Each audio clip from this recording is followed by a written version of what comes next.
This model kit review is of the P-51B, and this is the Blue Nose Mustang. It's a 1/48 scale Mustang by Academy, and shows you the painting options. This is from June of 1944, so this is around the time of D-Day. And to have a look here, shows you the colors needed and the size of the model. So let's have a look inside. This one I actually have already started. So it looks like we had to put the two back pieces together here, and then the tail wing goes on there.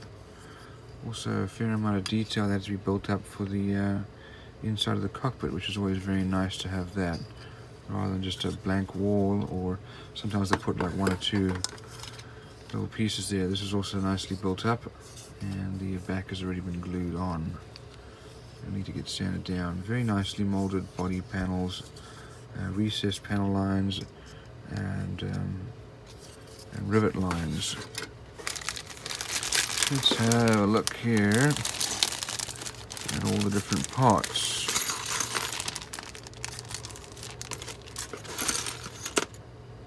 So air intake there. We have our two fuel tanks. Here's a propeller. This is a 4-bladed propeller. And our spinner. That's probably to hold the propeller in place. And a radio antenna. Now here are two wheels.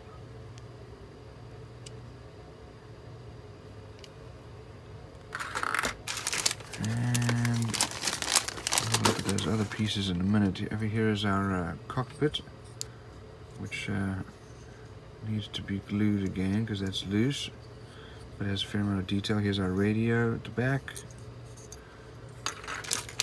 And then all the different parts. That's the other side of the spinner.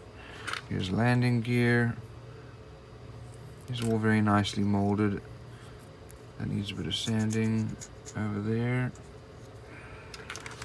And here are our exhausts. And looks like little hydraulics. These are the wheel well covers.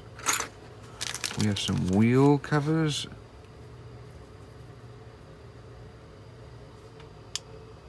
Very nicely molded.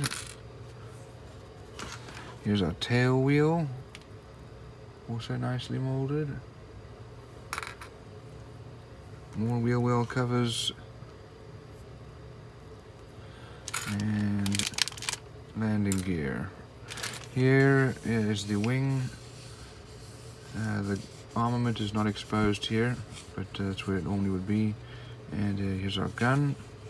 Some landing light. Over here you can see area for the bombs, or sorry, the fuel tanks to go on. And some nicely molded details in that wheel well. Here is our canopy. It looks like our instrument panel was made out of clear glass. And two options for the canopy. Let's have a look at this other section here. So this must be for the other version of it, because we have a 3-bladed propeller, and we also have some wheel parts and some bombs. Here are the other exhausts, and then the other option for the exhausts, the fluted kind, and some of the other parts. Radio, air intake, lots of pieces here. Let's have a look at our decals. Decals are very nicely printed. We have lots of little details here. This is the D-Day version, which had the black and white stripes. But lots and lots of detail there. Let's have a look at our instruction sheet.